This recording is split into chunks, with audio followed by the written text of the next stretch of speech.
Hello दोस्तों, एक बार फिर स्वागत है आपका अपने YouTube channel mission of success पर। दोस्तों, कैसे हैं आप सब? आशा करते हैं आप सब अच्छे होंगे और आपकी तैयारी अच्छी चल रही होगी।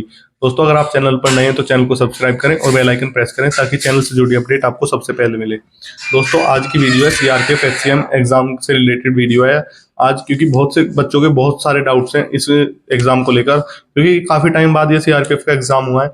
दोस्तों, मैंने काफी डाउट्स आपको कल भी क्लियर करने की कोशिश की थी, फिर भी कुछ कमेंट्स आ रहे थे बच्चों के, तो उन कमेंट्स को क्लियर आज उन क्वेश्चंस को क्लियर करते हैं। आज हमारे तुषार भाई का एग्जाम था थर्ड शिफ्ट में, और रितेश भाई हैं, इनका भी एग्जाम था सेकंड शिफ्ट में।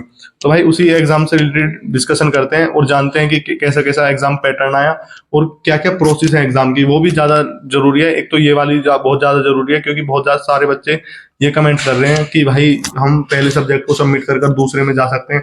बहुत से कह रहे हैं कि हम जा सकते हैं और बहुत से कह रहे हैं कि भाई हमारे में ऐसा नहीं था, हम तो भाई एक बार सबमिट करके फिर वो मतलब जो है उसकी लाइट जो है ऑफ हो गई थी, तो हम उसमें नहीं जा पा रहे थे। तो उससे रिलेटेड वीडियो है दोस्तों, लास्ट तक जरूर देखना वीडियो को। तो भाई सबसे पहले बात करते हैं तुषार भाई से। भाई कितने क्वेश्चन अटेम्प्ट करे? मैंने 80 अटेम्प्ट करे भाई। अच्छा, और लेवल कैसे लगा एग्जाम? लेवल भाई हार्ड लेवल था, अच्छा काफी मॉडरेट टू हार्ड पे। भाई पहले ये बताओ, ये बताओ कि भाई जीडी के अपेक्षा कैसा एग्जाम है, उससे थोड़ा हार्ड है या फिर इजी? जीडी से तो भाई हार्ड है। हार्ड है। तो भाई पहले बात करते हैं मैथ्स की। मैथ्स कैसा है भाई? मैथ्स भी भाई जीडी के जैसे जैसे पैटर्न आ रहा है, ऐसे 10 क्वेश्चन तो लगभग ऐसे ही आ रहे हैं और 15 क्वेश्चन हार्ड भी और जीडी से थोड़े अलग लेवल के भी आ रहे हैं। मतलब उससे मतलब अलग थोड़ा जो उसमें आ रहा था। हाँ, जैसे कि जीडी में पाइप टंकी से आ रहे हैं क्वेश्चन। हाँ भाई, पाइप टंकी से भी आ रही है। जैसे कि मैथ में जीडी में तो ये क्वेश्चन नहीं थे, डीआई का कोई क्वेश्चन नहीं था, ट्रिग्नोमेट्री थोड़ा एडवांस का भी कोई नहीं था। इसमें ये सब एक्स्ट्रा जो है। एडवांस के कितने क्वेश्चन आए भाई मैथ? एडवांस के तो भाई 2-3 क्वेश्चन आ गए थे मेरे में तो। 2-3 ट्रिग्नोमेट्री से था भाई? ट्रिग्नोमेट्री से था भाई। और भाई 2D 3D से? 3D से था भाई एक सवाल। 2D से नहीं बेटा भाई? 2D से नहीं था भाई। और मेरे भाई ऐसे है कि मेरे 4 क्वेश्चन मैथ में छूट भी गए थे, टाइम की कमी से। टाइम की कमी से हो गए थे। और चाल समय दूरी। हाँ भाई, वो सब चाल से सवाल आया है। काम समय से आए हैं 2 सवाल। रेलगाड़ी से? रेलगाड़ी से आया भाई सवाल। ब्याज चक्रवर्ती से? चक्रवर्ती ब्याज से, हाँ भाई चक्रवर्ती ब्याज से सवाल थे एक, और ये सवाल थे 2। और भाई जो 3D से आया था वो किस उससे आया था? 40 सेंटीमीटर की वो दे रखी थी भाई ऊंचाई। ऊंचाई को इतने मेरे ध्यान में नहीं आ रहा हूँ। एक छिन्नक थी शायद वो। हाँ। छिन्नक का एक भाई बता रहा था थर्ड शिफ्ट में टेलीग्राम ग्रुप में, शायद उसका अलग से मैसेज आए थे, वो बता रहे थे भाई। और रीजनिंग का लेवल कैसे है? रीजनिंग का लेवल भी भाई टाइम टेकिंग रीजनिंग आ रही है, काफी थोड़ा मॉडरेट लेवल की रीजनिंग आ रही है। कि ये सवाल आ रहे हैं, जैसे कि मैं आपको बता दूं पैटर्न कैसे कैसे आ रहा है। जैसे लिख दिया पार्टिकुलर, तो इसमें लिखेंगे कि वो ना एबीसीडी के हिसाब से कितने शब्द ऐसे ही पढ़ते हैं जो एबीसीडी के वर्णमाला में पढ़ते हैं, आते जाते दोनों समय। ऐसे लगभग लगभग 4 क्वेश्चन आए हैं। और ये परसेंटेज डॉलर वॉलर के साइन आते हैं, ये लिख रखे थे एक लाइन में, और इसमें लिख रखा था कि ऐसे कितने युग्म बनेंगे जिसमें कि आगे विषम संख्या है और बाद में एक प्रतीक है। अच्छा, ऐसे ऐसे पढ़ते हैं भाई सवाल। हाँ भाई कोडिंग डिकोडिंग से कितने क्वेश्चन थे भाई? कोडिंग डिकोडिंग से तो नहीं था भाई। मतलब वो पैटर्न कैसा था? अगर आए हों जैसे ABCD दे देते हैं, उनके नंबर दे देते हैं, या फिर उनके जैसे वो दे देते हैं, तो उनमें कुछ पैटर्न लगता है, जैसे क्यूब का लग जाता है, या 2 जुड़ते हैं 3 जुड़ते हैं, ऐसा था कोई? एक तो सीरीज सीरीज आ रही थी भाई। सीरीज तो इजी थी, 5 जुड़ रहे थे, फिर 10 10 को 20 20 को 40 40 को 80 हो गए, ऐसे हाँ। और भाई 5 ही क्वेश्चन लगभग लगभग ऐसे देख के गए हैं कि जैसे लिख दिया YW, ऐसे मतलब ऐसे 4 सवाल है, इनमें से कौन सा एक अलग है, ऐसे ऐसे लगभग 5 क्वेश्चन आ गए भाई। वो तो क्लिनिकल एप्टीट्यूड होता है भाई। नहीं, वो नहीं बोल रहा भाई। रीजनिंग में जैसे ए बी असंगत बताना। हाँ, असंगत बताना पड़ता है, जिसमें 3 तो एक जैसे हो जाएंगे, बिल्कुल एक अलग हो जाएगा, ऐसे सवाल आ रहे हैं। और हिंदी में आ रहे हैं संज्ञा सर्वनाम का? हिंदी में भाई संज्ञा सर्वनाम वर्नाम तो नहीं आ रहे, पर कोई एक आधे का टॉपिक ठा रहे, जैसे कि मेरे में एक क्वेश्चन अव्यय का आ गया। और हिंदी में ज्यादातर मेरे में ये आए लोकत्य। 4 ऑप्शन देते हैं कोई से, इनमें से कौन सा एक सही लोकत्य या मुहावरा कुछ भी बना के दे देते थे। और वर्तनी संबंधी भी लगभग लगभग 8-10 क्वेश्चन देखने को मिल गए। वर्तनी और वाक्य संबंध। वर्तनी और भाई मेरे में भी ऐसे ही सेम 8-10 क्वेश्चन थे ऐसे ही, जिनमें वाक्य का क्रम सेट करने थे, या फिर वर्तनी की प्रॉब्लम थी, या फिर एरर थी कोई से शब्द मतलब वाक्य में। ऐसे 10 क्वेश्चन थे भाई कम से कम। और कारक से थे भाई? कारक से तो नहीं था भाई, मतलब। और एक गद्यांश आया, काफी बड़ा गद्यांश, तो उसको पूछ रहे थे, बहुत टाइम लगा भाई गद्यांश करने में भी। क्वेश्चन है भाई गद्यांश के 5 क्वेश्चन आ रहे भाई। और रीजनिंग में जैसे कल आपने बताया था कि मतलब इधर भी स्क्रॉल करना पड़ा है, उधर भी स्क्रॉल करना पड़ रहा है, ऊपर भी स्क्रॉल करना पड़ रहा है। सबसे ज्यादा उसी की वजह से टाइम जो है समाप्त हो रहा है भाई, वो स्क्रॉल की वजह से, क्योंकि आधा क्वेश्चन तो इधर दे रहे हैं और आधा क्वेश्चन इधर दे रहे हैं। इधर से पढ़ना शुरू करते हैं तो भाई इधर जैसे इधर स्क्रॉल करते हैं इतना इधर वाले को भूल जाते हैं कि इधर क्या था। तो भाई उसके लिए एक वो है, आप उसे ऐसे स्क्रॉल कर सकते हैं, आप उसे माउस से स्क्रॉलर को क्लिक दबा के रखें, उसे छोड़े ना, और दबा के सहज सहज ऐसे करें तो आपको सहज सहज क्वेश्चन वो सारा इधर से इधर शिफ्ट हो जाएगा। अगर आप उसे एक बार क्लिक करके छोड़ देंगे तो आधा क्वेश्चन एकदम गायब होकर इधर का खुल जाएगा। तो भाई उसे उस पर दबाए रखें और दबा के उसे सहज सहज स्क्रॉल करें, तो आप उसे पढ़ के भी कर सकते हैं। मैंने फिर लास्ट में मुझे समझ में आया, मैंने लास्ट में किया। भाई जी के बारे में इसकी बताओ। बात बताओ। जीएस भी भाई बता दीजिए, जैसे कि वो हो रहे सवाल ऐसे ऐसे आ रहे, कोई 3 वाक्य दे दिए, काफी बड़े बड़े लिख रखे हैं, पूरा टाइम उन्हें पढ़ने में लग रहा है, और उनमें से पूछ रखा है कि निम्नलिखित में से सही कौन सा है, फर्स्ट सेकंड फर्स्ट थर्ड या तीनों ही सही है, ऐसे ऐसे करके भी 5 सवाल आ गए। मतलब वो ऑप्शन भी आपसे जानना चाहता है कि तीनों के बारे में आपको नॉलेज है तीनों नहीं के है। बारे में। एक तो ऐसा आ गया भाई, अमीर खुसरो वाला आया था कि अमीर खुसरो को तोता हिंद किसे कहते हैं, अमीर खुसरो को था मेरे याद था, पर एक उसमें अलग से जोड़ रखा था इन दोनों में से, तो ऐसे करके जोड़ रखा था। पहले तो वाली सब बात चीज हुई। भाई चालू subject time table time taking भाई ऐसा हो रहा है जैसे पूछा तो क्वेश्चन एक है पर उसमें जो 4 क्वेश्चन जान लिए कि 4 क्वेश्चन बारे में आपको पता है नहीं पता है देखो नहीं। भाई, अगर पेपर हार्ड आ रहा है तो भाई इससे आपको डिमोटिवेट होने की जरूरत नहीं है।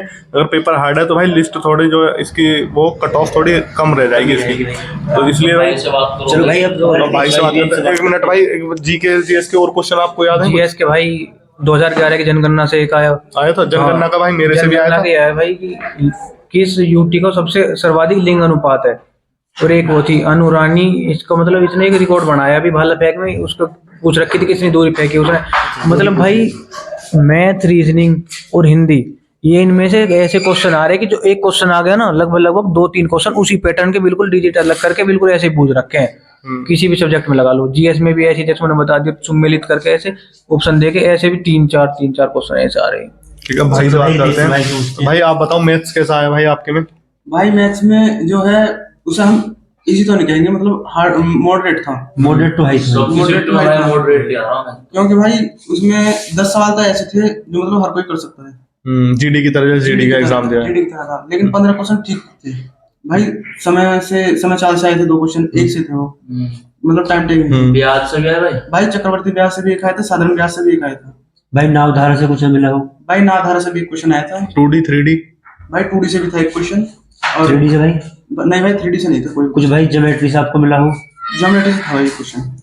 और भाई एक बात बताओ, मैथ कैलकुलेटिव आ रहा है कंसेप्ट बेस आ रहा है? भाई कैलकुलेटिव काफी है, 10 क्वेश्चन मैंने बताया अभी, और बाकी जो जिसने मतलब पढ़ रखा है, जिसके सारे कॉन्सेप्ट क्लियर है वो कर सकता है भाई 25 में से 25 मार्क्स। मतलब एक नॉर्मल बच्चा जो भाई थोड़ा बहुत सही है कितने क्वेश्चन अटेम्प्ट कर सकता है भाई इसमें? भाई मतलब ठीक कर सकता है? 15 से 16 क्वेश्चन आराम से कर सकते हैं। मैंने भाई 15 क्वेश्चन करे हैं। तो भाई एग्जाम भी एचसीएम का है, एसएससी जीडी करनी है, तो लेवल तो थोड़ा भाई मिलेगा इसमें और मैथ्स भाई का। हिंदी में जो है ग्राफ को कह सकते हैं हम थोड़ा हार्ड, बाकी हिंदी इतनी मतलब टफ नहीं थी। जो गद्यांश हो। भाई डीआई से कुछ मिला है मैथ में आपको? भाई डीआई से जो है एक क्वेश्चन था, और जो एक चाल उसका था नावधारा का, वो भाई ग्राफ में करके दे रखा था। अच्छा, ग्राफ में करके दे, वो भाई समझ नहीं पाया, मतलब कैसे दे रखा था। हिंदी में पूछिए संज्ञा सर्वनाम में कारक। भाई इनमें से कुछ नहीं आया था, एक सिर्फ कारक से आए थे, 2 क्वेश्चन आए थे कारक से, और बाकी वाक्य शब्द से थे 2-3 क्वेश्चन। अच्छा एक विलोम शब्द आया था जी, और एक पर्यायवाची पर्यायवाची आया था। रीजनिंग कैसे लिखी थी? भाई रीजनिंग इतनी हार्ड नहीं थी, रीजनिंग मॉडरेट थी। रीजनिंग भाई पूरी करी है मैंने, सिर्फ एक क्वेश्चन छोड़ रहा है, पहली वाला था वो पहली वाला था, वो मैंने पढ़ा नहीं क्वेश्चन कैसा होता है। बाकी रीजनिंग 24 नंबर करी है मैंने। ठीक है। तो भाई आप उनसे जैसे तुमने पेपर किया तो भाई तुम्हें सबसे ज्यादा टाइम कौन सा उसमें लगा पोर्शन में, मतलब कि ये पोर्शन में सबसे ज्यादा भाई time सबसे ज्यादा हिंदी में समय लगा मुझे, 35 मिनट लगे हिंदी में। हिंदी में भाई इतना समय लगा है? भाई जो ग्राफ है बड़ा ग्राफ है एक तो, फिर उसके जो मतलब ऑप्शन है वो उससे बड़े, पहले उन्हें पढ़ो फिर उसमें देखो, चारों पढ़ो, समय लग रहा है। तो भाई टाइम लग रहा है क्योंकि भाई जीडी में तो यही 5-6 मिनट में भाई सारा हो रहा था, हिंदी का तो भाई जैसा आप इन दोनों भाई का रिव्यू देख रहे हो तो भाई पेपर का लेवल तो थोड़ा, क्योंकि हेड कांस्टेबल का पेपर है भाई, वैकेंसी भी कम है, तो पेपर का लेवल भाई ठीक ही आ रहा, मतलब मोर टू हार्ड रेट आ रहा भाई लेवल।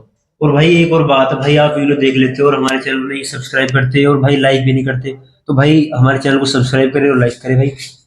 दोस्तों अब बात करते हैं जो बहुत से बच्चों के कमेंट्स आ रहे थे और टेलीग्राम पे भी बहुत बच्चे पूछ रहे थे कि क्या भाई हम एक सब्जेक्ट को सबमिट कर कर अगले सब मतलब उसे फिर से रिपीट कर सकते हैं, क्या उसे फिर से जो हमने बच्चों के क्वेश्चन है उनसे उन्हें फिर से कर सकते हैं। पहले भाई से जानते हैं कि भाई के एग्जाम में ऐसा था या नहीं, फिर मैं आपको बताऊंगा उसके लिए। तो भाई आप बताओ पहले। भाई मेरे सेंटर में उन्होंने पहले ही कह दिया था कि एक बार आप सबमिट कर लोगे तो उसके बाद आप उस सेक्शन में नहीं जा सकते दूसरे वाले में।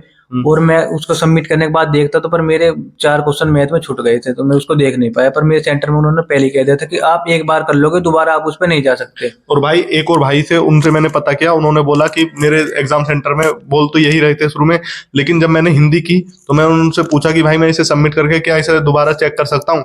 तो उसने बताया कि भाई उन्होंने बताया कि आप एक काम करना, पहले आप बिना किए ही चारों को सबमिट कर दो। और सबमिट भाई आप ये करने की कोशिश मत करना, क्योंकि भाई से हमें पक्की नहीं पता।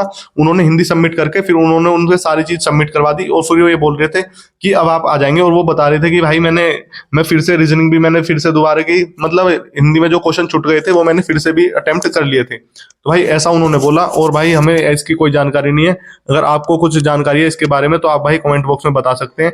लेकिन भाई मेरा जहाँ एग्जाम था और भाई का और इन भाई का जहाँ भी एग्जाम था वहां पे उन्होंने यही बताया कि आप एक चीज को मतलब एक सब्जेक्ट को सबमिट कर फिर से वहां नहीं आ सकते। और भाई मुझे भी ऐसा ही लग रहा है, क्योंकि फिर अगर हम उस पर वापस आ सकते थे तो फिर भाई सबमिट के ऑप्शन का कोई मतलब ही नहीं था। फिर उन्होंने सबमिट का ऑप्शन क्यों दिया है? अगर बहुत से भाई भी कह भी रहे हैं कि भाई आ सकते हैं, आ सकते हैं। और भाई अंकित भाटी सर ने भी बताया है, जो नीरज सर ने, कि वहां पे भाई आप दोबारा सबमिट कर उस सब्जेक्ट पर नहीं जा सकते। तो भाई इसलिए आप शुरू से लेकर एक सही पेपर को लेकर चले, उसमें भी कोई प्रॉब्लम नहीं है। आप शुरू से ही एक साथ मतलब एग्जाम को शुरू से ही करते चले। हाँ, करते चले जाए, जो हाँ। बोल रहा है उसे हाँ, कर लीजिए भाई, उसमें कोई प्रॉब्लम नहीं है भाई। वो करने तो आपको ही है, बाद में भी आपको ही करने हैं और पहले भी आपको ही करने हैं। तो इसलिए भाई उसे एक साथ ही लेके चलें। ठीक है भाई, धन्यवाद।